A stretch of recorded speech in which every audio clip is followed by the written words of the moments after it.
Hey everyone, this is George Couros with a solo episode of the Innovators Mindset podcast. I'm joining you today. I'm taking a little break from my life right now to record this podcast. My dog, Cooper, actually has just been diagnosed with cancer, and it's seeming to be bugging her. So honestly, don't know how much time she has left. And it's been, I'll be honest with you, 2024 has been a really hard year. I know people come here and I try to always stay positive, but I'm always trying to look for opportunities to really kind of improve. And then, but I do share, sometimes we have struggles in life, and this is one I've had. If you follow this podcast at all, my other dog, Odom, had passed away from cancer in February. So to have, another dog diagnosed with cancer that has been with me in a big chunk of my life for several years is been really, really challenging. It's been a really hard year for me personally. Lots of things that I would really proud of, lots of things that I've done really well. Work has been great, but personally I've been struggling.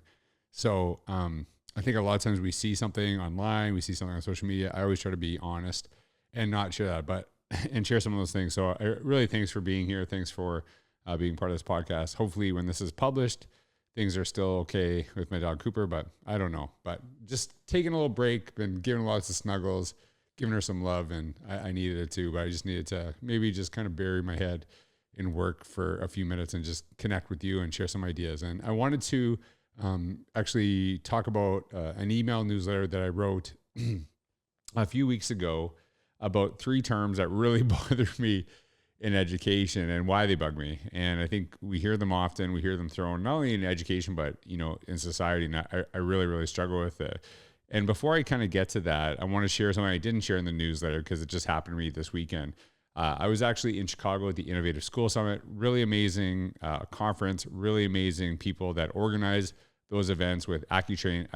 They were just the nicest people ever and really connected. And I really always want to try to get into conversations. I encourage people to challenge me. And one of the conversations I had that was really fascinating was someone challenged me because I actually talk about, I don't care if kids go to college or not.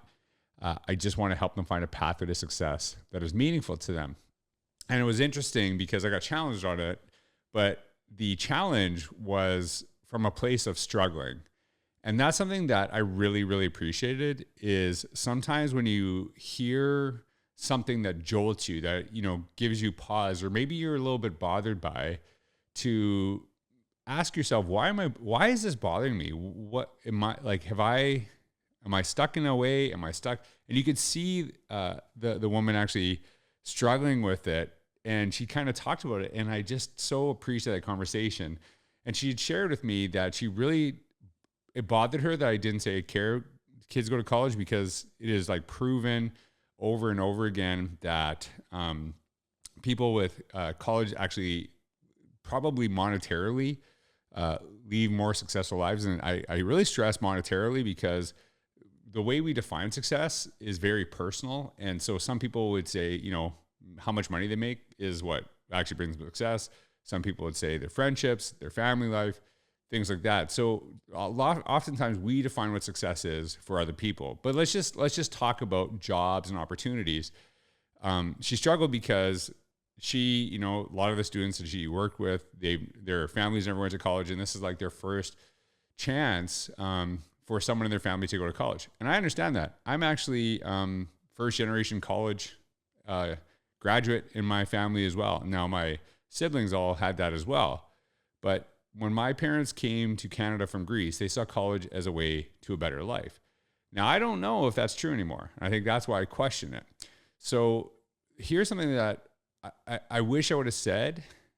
And because she even said to me that she at first it bothered her I said it, but she's kind of struggling that maybe she needs to kind of take a step back and ask herself, why is she, questioning that now? Why did that give her pause? Would she struggle with that?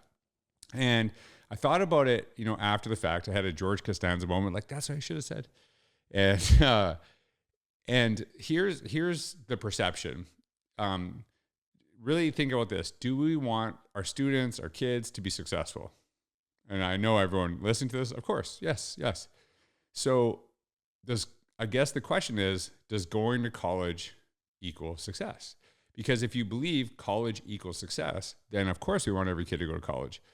But I think I'm challenging that a little bit and getting people to think differently. And I wrote this down because I didn't write this in a newsletter. And some of the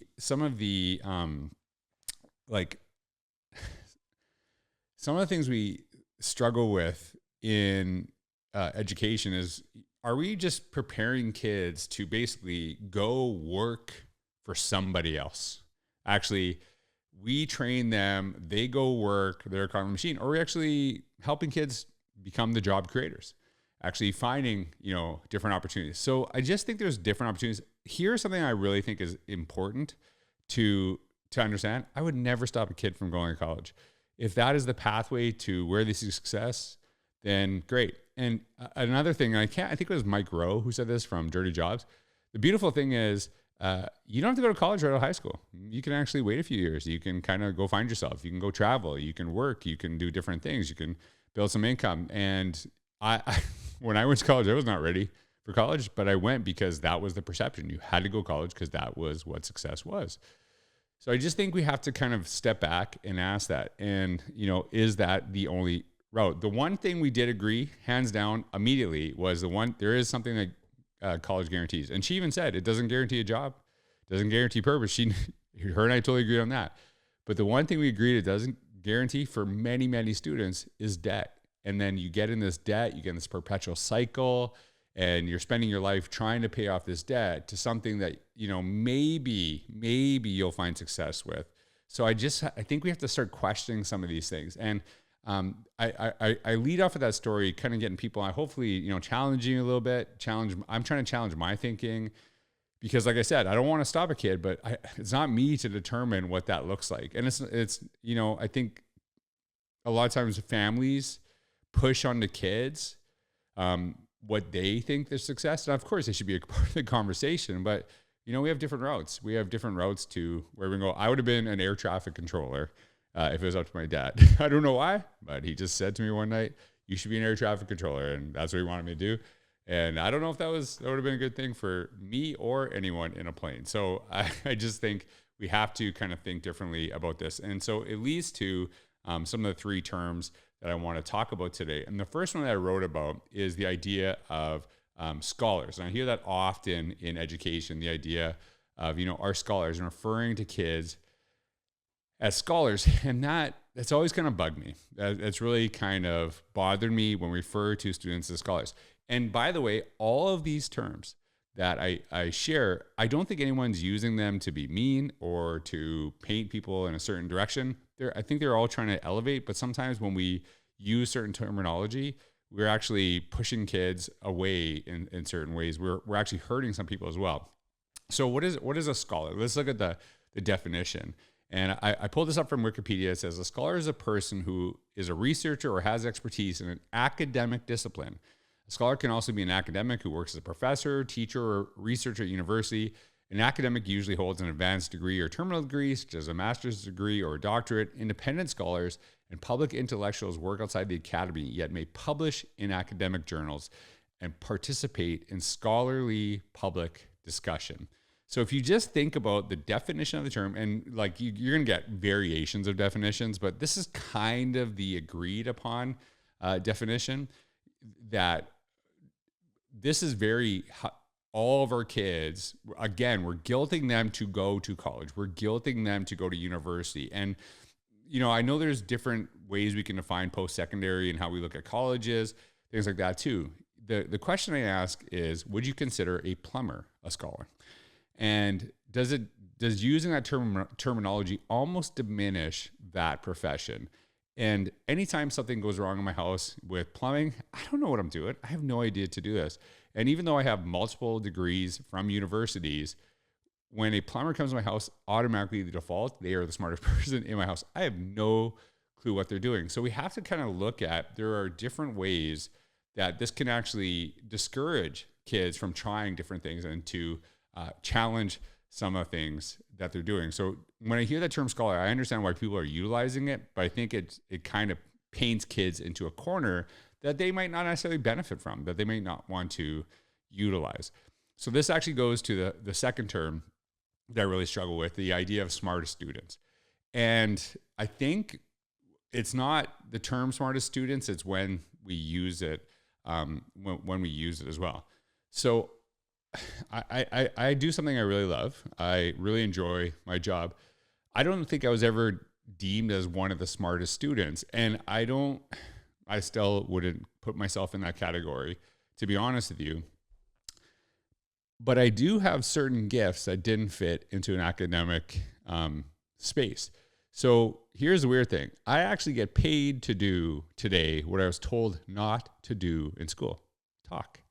And if you think about that, it's because it didn't fit into a box. It didn't push me academically. So there's a little disconnect, through, that process. So the idea of top academic students is that there are students who do very, very well within what we measure in school. For me, talking wasn't measured. In fact, it was detractor from what was measured for many people. So I think a lot of times we have to see, how do we bring out the genius in our kids that's there that might not fit into a school space? So the one of the things I actually shared is I wrote this in Innovates of the Box with my friend Katie Novak. I wrote, some of the smartest students in school do terribly academically, yet they have incredible gifts to share with the world. Do we help them find their own pathway to success or determine that for them? There's little terminology. Why I keep, really kind of referring to this is you could actually have students who are very gifted in very different spaces that don't fit into that structure. Is school the space where they bring out their gifts, or is school the place that we decide who has the gifts of what we deem important at that moment? And if you're using the term scholar and then you're using smartest students to refer to students who do well academically, it's, again, always pushing to post-secondary, to college, to university. There's so many different spaces in what we actually do in this world. And so the third and final term I actually want to use is this term, uneducated. This term bothers me to basically no end. And part of it is it's often used as a little bit of a manipulation term, right? We say uneducated in referring to the idea of students or people who don't actually have certain degrees, like whether it's high school, college, or university. Yet we also pretend that we have access to all the learning in the world. You can actually take full university courses if you wanted and never get a degree, because there's many of them that are actually offered online for free. Many of the people that I know that are absolutely brilliant learners never went to college, never went to university. So how do we determine if they are uneducated or not? So there's a difference between saying uneducated versus people who do not have degrees. I get it. And a lot of times this is actually used in voting. It's kind of a terminology, and it just kind of always bothered me. Part of it, the reason I think it really does bothers me is my parents actually, and I'm very proud of them. My dad had a grade 2 education. My mom had a grade 6 education, but they always seem to figure stuff out. They always seem to learn. And there's many things that my parents could figure out that I really struggle with. There's many obstacles my parents faced that I couldn't. So to just kind of like place them as being uneducated when they have an incredible ability to learn is something that I really am bothered with. So again, this all goes kind of like these little terminologies are all guilt trips towards university, to college. We have to understand that learning can happen anywhere. We have access to things that our families didn't. I think my parents, when I was younger, really wanted me to go to college because they saw it as a way to a better life. But there's many of you that are listening to this right now that really, if you think about it, would you do it differently? Would you go in a different direction? I don't know if I would have. In fact, you know what? Now that I think about it, I probably would have. And I'm not saying I wouldn't have went to college, but I probably waited a couple of years, because I went because I felt I had to go because my parents guilted me to go. It was kind of like said, if you don't go, you're kind of a loser. So it took me about 6 years to get a 4-year degree because I just kind of floated around, didn't know what I wanted to do.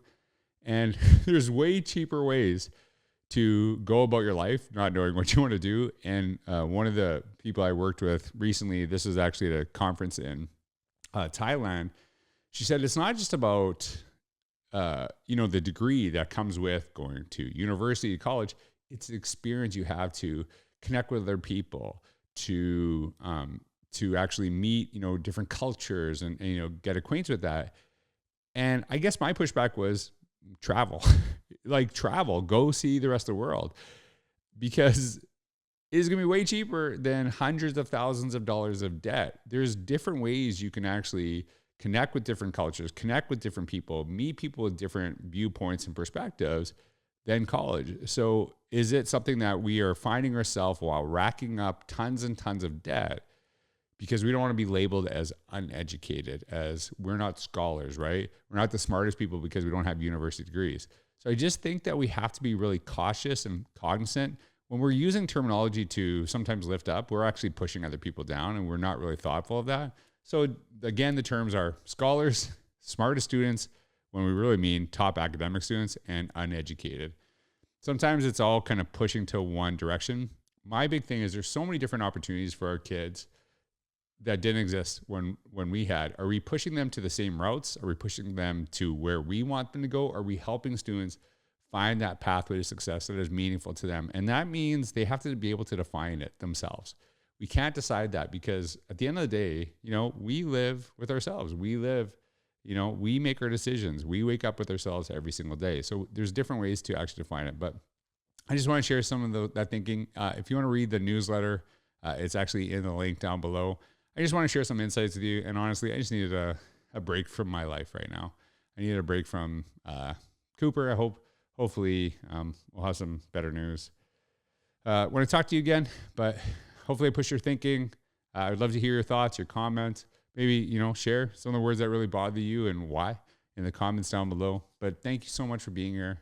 Thanks for spending a little time with me when I needed it. I hope you have a wonderful day. Take care.